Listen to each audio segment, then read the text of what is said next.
Convido para fazer uso da palavra como orador inscrito o senador Sérgio Souza.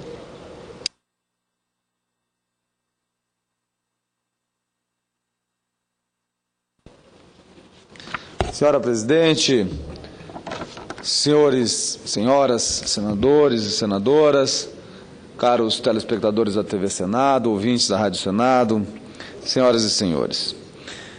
Na última sexta-feira, tive a honra de participar da abertura oficial da safra de cana-de-açúcar 2013-2014 na região sul do país, ocorrida este ano na cidade de São Pedro do Ivaí, região centro-norte do Paraná, que tem como prefeita a senhora Regina Magri, já reeleita naquele município.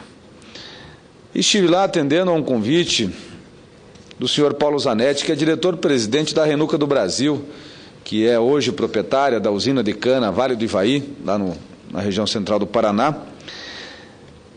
E tive também a oportunidade de rever grandes amigos daquela região e faço um destaque ao presidente da Associação de Produtores de Bioenergia do Estado do Paraná, o senhor Miguel Tranin, que tem conduzido essa entidade de forma exemplar. Estavam presentes vários representantes do setor sucroalcooleiro nacional, como o coordenador do Fórum Nacional Sucroenergético, o senhor Luiz Custódio Cota Martins, e também da presidente da única União Nacional de Cana-do-Açúcar, a senhora Elizabeth Farina. Mas, senhor e senhoras senadores, juntamente com outras culturas agrícolas, a cana-de-açúcar também tem papel importante na economia paranaense. E faço aqui uma reflexão sobre o tamanho dessa importância. O Estado é o quarto produtor do país, com cerca de 610 mil hectares de área plantada, e uma produção anual que se aproxima a 37 milhões de toneladas. O Paraná é responsável por cerca de 8% de todo o açúcar produzido no Brasil, é o terceiro produtor nacional, e 5,5% do etanol, sendo o quarto produtor nacional. São produzidos no Estado 3 milhões de toneladas de açúcar e 1,3 bilhão de litros de etanol por ano. Atualmente, a colheita de cana no Estado do Paraná é feita 65% manual e tão somente 35% de forma mecanizada. Com 27 indústrias em atividade, sendo 21 usinas e 6 destilarias, o setor sucroalcooleiro paranaense produz uma receita de mais de 1 bilhão e 600 milhões ao ano, gerando 50 mil empregos diretos, 12 mil no campo e 38 mil na indústria. Senhoras e senhores senadores, as perspectivas para esta safra se inicia no setor canavieiro nacional, que se inicia nesse setor, segundo as previsões mais recentes da Companhia Nacional de Abastecimento, no que se refere à produção, são de forma alvissareiras. Entre os dias 3 e 16 de março deste ano, a Conab realizou o levantamento no qual foram visitadas todas as unidades de produção sucroalcooleira em atividade, situadas em todos os estados brasileiros. As boas novas não significam que as grandes dificuldades enfrentadas pelo setor nos últimos anos tenham sido superadas.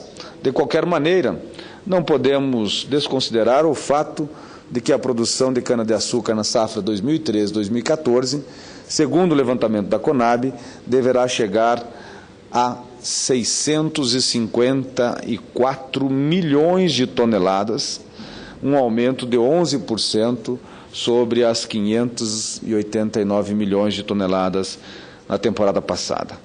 Também houve elevação na área de corte, passando de 8 milhões e 485 mil hectares para 8 milhões 893 mil hectares. de áreas plantadas. O percentual de recuperação da produtividade média das lavouras ficou estimado em 5,9%, graças à renovação de 968 mil hectares e à modernização das condições climáticas que favoreceram os canaviais, sobretudo na região sul. E aqui eu faço uma referência e um agradecimento ao BNDES, que através de um programa específico tem incentivado a renovação dos canaviais no Brasil, e também do Programa de Agricultura de Baixo Carbono, o ABC, que busca a maior efetividade ou maior produtividade, não só no setor sucroalcooleiro, para a cana, mas para outros produtos também, mas aqui especificamente na questão da renovação dos canaviais.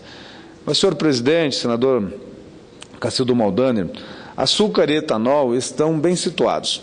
Para o açúcar, espera-se um aumento de 13,6%, devendo passar de 38,34 milhões de toneladas para 43,56 milhões de toneladas, enquanto que a produção total de etanol pode subir em torno de 9%, elevando para 23,64 bilhões de litros, de 23,64 bilhões de litros para 25,77 bilhões de litros de etanol. O mesmo ocorre com a produção de etanol anidro, aquele que se destina à mistura à gasolina, que amplia em 15,35%, crescendo de 9,85 bilhões de litros para 11,36 bilhões. Ao passo que o hidratado, aquele que é utilizado pelos veículos flex, sobe também consideravelmente, em torno de 4,5%. Isso é muito bom, porque nós vamos passar a uma mistura de 25% agora, do etanol à gasolina agora, já no mês de maio de 2013. Os números previstos no levantamento da Conab são realmente positivos. No entanto, a crise experimentada pelo setor sucroalcooleiro nos últimos anos não será superada e seus entraves atuais não forem enfrentados. A identificação de metas públicas e a falta de regras claras e, sobretudo, de um planejamento de longo prazo para o setor têm sido obstáculos decisivos para a ampliação dos novos investimentos, tão importantes para o futuro deste segmento.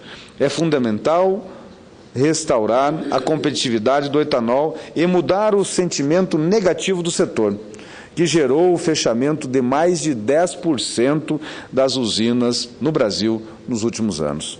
Importante também é reconhecer, através das políticas públicas, os amplos benefícios econômicos, sociais e ambientais do biocombustível de cana. Para tanto, é essencial o estabelecimento de um modelo racional e estratégico de precificação desses combustíveis.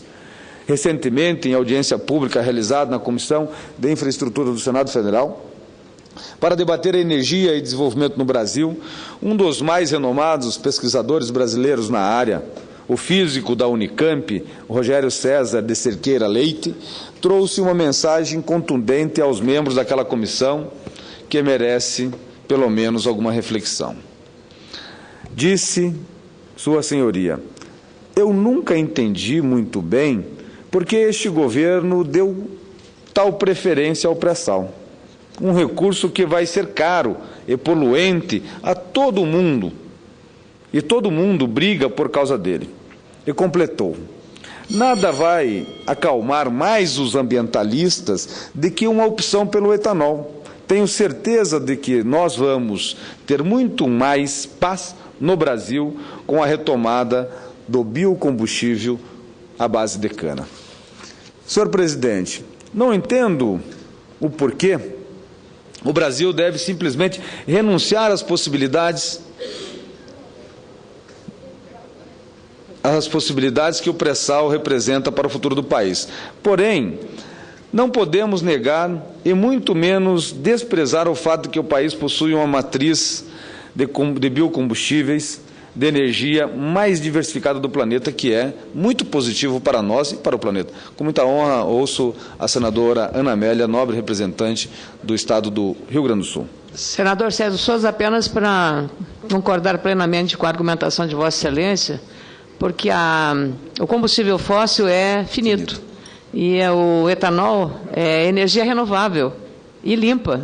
Então, o sucesso que o Brasil teve em ser inovador na tecnologia da produção do etanol deveria ser intensificada com mais investimentos e um destaque maior como prioridade na nossa matriz energética, porque o Brasil é o grande protagonista. Nós estamos até importando também, falamos há pouco, o senador Cacildo Maldani, importando feijão da China. E estamos importando etanol dos Estados Unidos. Quer dizer, nós tendo a grande área cultivável, e não precisa nem aumentar a área plantada, a mesma área com maior tecnologia, que é o que nós estamos fazendo, e continuar produzindo energia limpa, aumentando, inclusive, a participação dos biocombustíveis, ou do biodiesel, do etanol, no abastecimento de veículos para reduzir a poluição das nossas cidades, porque o combustível fóssil é grande poluidor. Então, mais um motivo para limpar as nossas cidades. Então, eu queria apenas cumprimentar Vossa Excelência pela abordagem desse tema. E quantos os ganhos seriam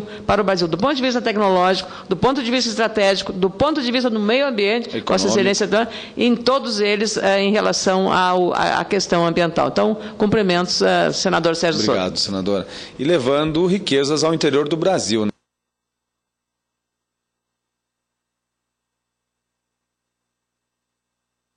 Elas trazem necessariamente empregos, renda, impostos, então é uma forma até mesmo de distribuição de renda no país. Mas, senhor presidente, nós já produzimos o etanol hoje com excelência, toda a cana-de-açúcar como base, né? Que nos permite emitir menos CO2 na atmosfera quando comparado à gasolina. Além disso, algumas usinas já estão implementando a produção do etanol celulósico, uma recentemente inaugurada no estado de Alagoas, feito com o bagaço da cana, que será ainda mais eficiente do ponto de vista econômico e energético, aí chamado etanol de segunda geração, né? A prova disso são as conquistas recentes do setor no contexto internacional, tanto pelo reconhecimento pela Agência de Proteção Ambiental dos Estados Unidos, que definiu o etanol brasileiro de cana como um biocombustível avançado, quanto pela queda, no final de 2011, da tarifa imposta pelos Estados Unidos ao etanol brasileiro. Porque nós exportamos etanol de cana aos Estados Unidos e trazemos de lá o etanol de milho, porque o etanol de cana hoje ele é mais vantajoso vender para os Estados Unidos que no mercado interno. Também obtivemos certificado do nosso etanol para o mercado europeu, embora já lá o nível das tarifas de importação ainda prejudicam sobremaneira nossas exportações. Mas, senhoras e senhores senadores, o Brasil é referência no mundo por sua tecnologia em energia limpa e não pode sequer pensar em abrir mão desta condição. É fundamental para o futuro do nosso país e do planeta que tratemos de forma estratégica a bioenergia. Era o que eu tinha a dizer, senhor presidente, desejando a todos uma boa tarde.